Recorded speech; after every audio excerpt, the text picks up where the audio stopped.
So friends, let's see today's lovely chicken tikka biryani recipe. I'm so eager to share this recipe with you.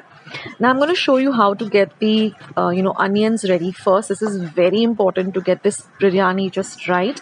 So I've taken almost about 10 large onions and chop them really long and fine like this. And I'm going to fry this in at least 3 cups of oil and make them nice and crispy. Take your time, don't keep the fire on high, keep it on low to medium, and then just keep them on a sieve like this, and then you'll hear how crispy they become. So you can hear the sound. So this is very important. So do this step first, and then just keep them in a steel big dabba or a glass dabba, and just store them aside for later. So now comes the main important part, which is the marination of the chicken. So I'm using half a kilo of chicken boneless breast, and I've cut them into medium-sized pieces. I'm going to go with almost 2.5 tablespoons of ginger garlic paste.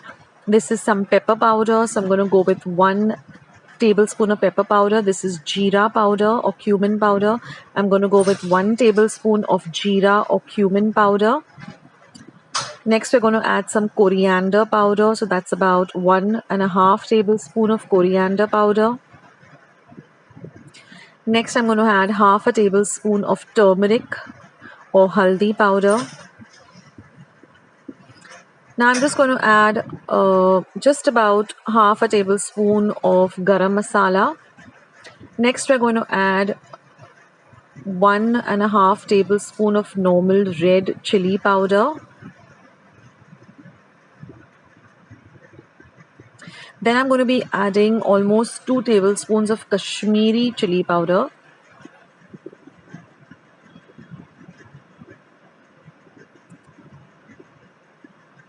Next, I'm going to add a few, a little bit of kasuri methi, say about a teaspoon of kasuri methi. Then I'm going to add about almost half a cup of thick dahi. This is homemade dahi. So I'll leave a recipe of how you can make your curd or dahi at home. Next, I'm going to add some lemon juice. So say roughly about 2 to 3 tablespoons of lemon juice.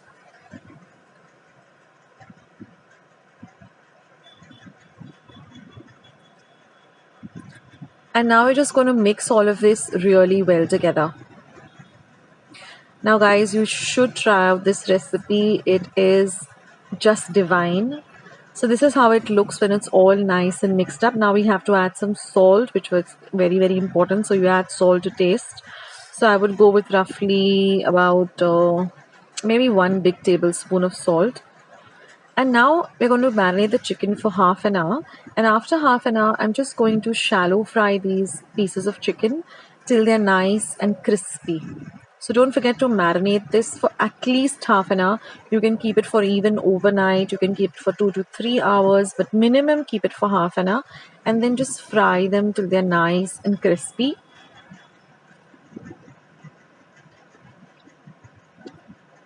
Now what I've done is I've chopped up 2 large potatoes after peeling. Then I've boiled some water and I just cooked this for about 2 to 3 minutes and immediately took them out. Okay, now in a large vessel, I'm going to be using these spices. So I have some cloves, some peppercorns, some elaichi, 1 big elaichi, some jeera, and some star anise. And I also have about 4 to 5 bay leaves, 1 inch of cinnamon, and a little bit of mace.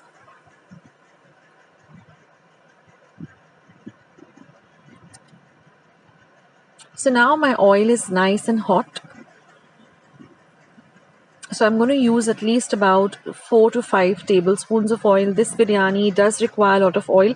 And of course, I'm using the same oil in which I fried the onions. That's also very important.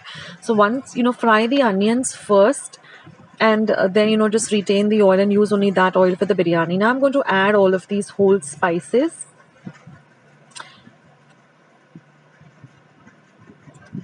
So I'll list these whole spices in the description box below.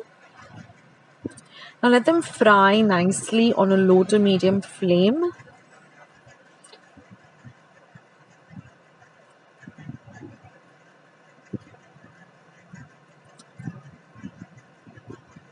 So now basically we are making the lovely chicken tikka gravy that goes for the biryani. Now I'm going to add about 4 to 5 tablespoons of the onions that we fried.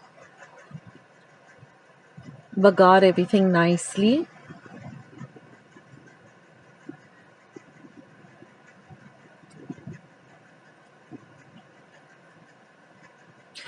Now I'm going to add about 1.5 tablespoon of ginger garlic paste. Mix everything well. Next I'm going to add 3 tomatoes that I've chopped roughly. Fry the tomatoes well.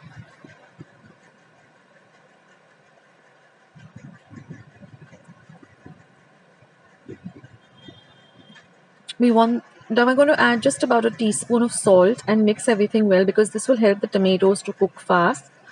So just add a little bit of salt, say 1.5 teaspoon roughly, and then just mash the tomatoes.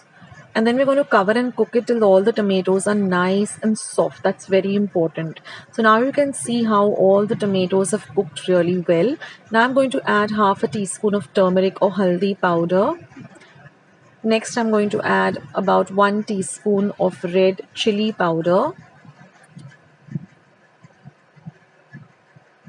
Next goes in about 2 teaspoons of Kashmiri red chili powder. Then we're going to add just a little bit of garam masala. Now I'm going to add a little bit of coriander powder, just a teaspoon of garam masala and coriander powder. Now I'm just going to add a little bit of cumin powder, say half a teaspoon. Mix all these spices well together.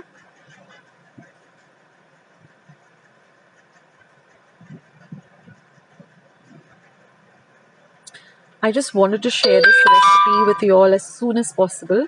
Okay, now this is ready-made biryani masala. So I'm going to add about 4 teaspoons of this biryani masala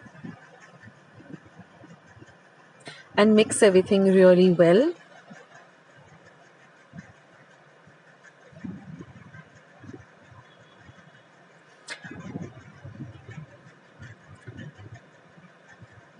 Now I'm going to add a little bit of curd. So roughly about 2 tablespoons of curd.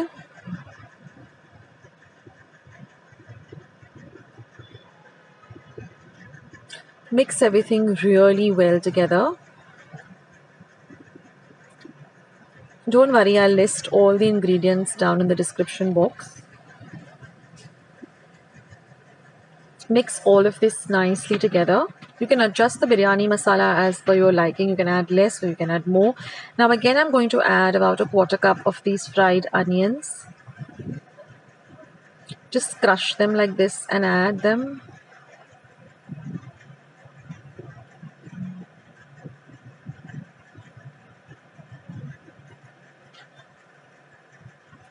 Mix all of this really well together. The fried onions do play a very important role in this recipe.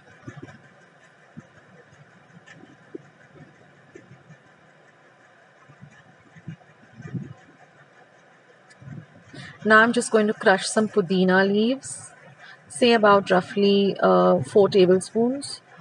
Again, same with the coriander. I've just chopped some coriander, add that, say about half a cup of coriander.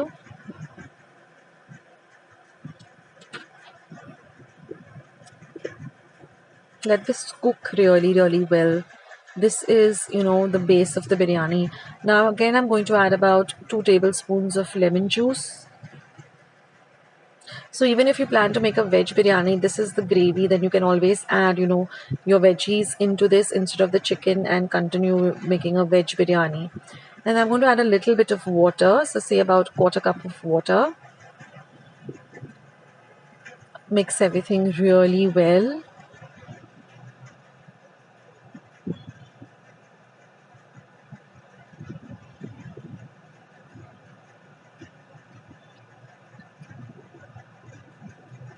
Now we're going to add our potatoes that we just parboiled. They shouldn't be too cooked or they shouldn't be raw. So just, put them in hot boiling water for about 2 to 3 minutes. Now we're going to add our chicken, which we fried. Mix all of this really well together.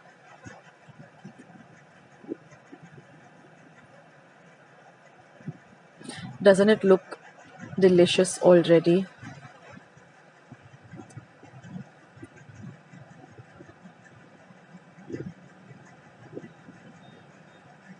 So let it cook a little bit for about 2 to 3 minutes till everything comes together really well. And that's it, our gravy is ready. Now let's move on to the rice. So here I've kept some water for boiling, say about almost 5 to 6 cups. I'm going to add a little bit of jeera, 1 big elaichi, 3 bay leaves, uh, some star anise, say about 2 to 3 star anise, about 4 small elaichis, 2 dark green chilies. We're going to add some peppercorns, say about 10 peppercorns, and a teaspoon of jeera. And let this water come to a boil. And once it comes to a boil, you'll see that the color of the water also changes. And now I'm going to be using half a kilo of basmati rice, which I've washed and soaked for about half an hour. And now I'm going to add that to my boiling water. You need a lot of rice for this. So half a kilo of basmati rice, and use basmati only. Add all of the rice. And we're just going to cook it till it's just done. So the rice should not become too soft. It should be just parboiled. So keep checking on the rice, and then it's a little bit just ready. We're going to add a little bit of salt. Now we're going to drain this water out. So, the salt content again will go away. So 2 teaspoons of salt. Mix everything well and let the rice cook. Now in the meantime, I'm just preparing my colander. So I've just taken a vessel and a big colander like this, or a sieve. And now I'm just going to drain my rice into this colander. Now you can take out all the whole spices except the jeera and the peppercorns. You can take out all the bay leaves and the big elaichi, the small elaichi, and you can see that the rice is just perfect. It's not too soft. And I've taken out all the other things like the green chilies, the elaichi, the star anise. I've only kept the pepper and the jeera. So now it's time to make biryani. So now I'm going to first add some 4 tablespoons of ghee.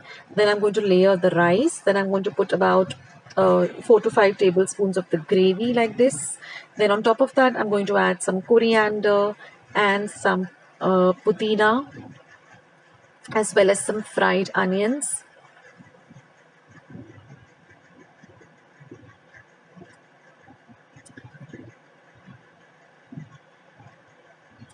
Guys, you have to try out this recipe and let me know how you like it. It's just divine.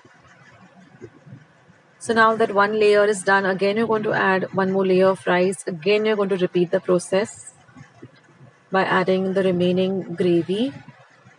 Again goes in the coriander, the pudina,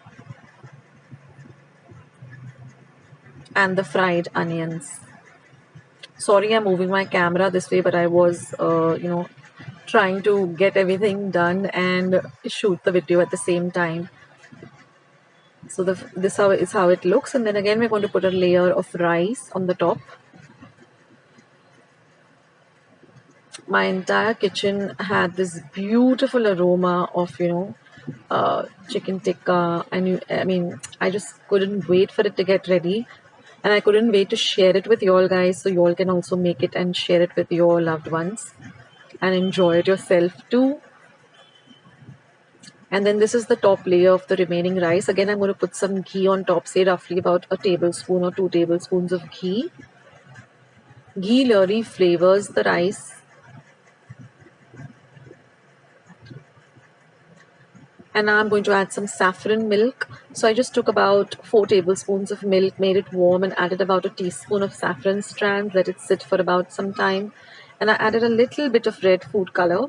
And again, I garnished it with with the onions, the fried onions, and then we just cooked it on a dum, or just cooked it on a low to medium flame for about 15 to 20 minutes. Put a timer on your phone and let the entire vessel cool completely before you open the biryani and dig into it. So it's very important that it cooks for a nice 20 minutes or so. And then, friends, there is your biryani all ready. Just make some quick raita and just dig into it and enjoy the biryani. So let me know how you like this once you make it. I will leave the ingredients in the description box below. Thank you so much for being a part of Akshata's recipes, for being here, for watching my recipes, for your feedback. And I'll catch you in my next video sooner than you think. This is Akshata signing off. Take care, guys. Bye.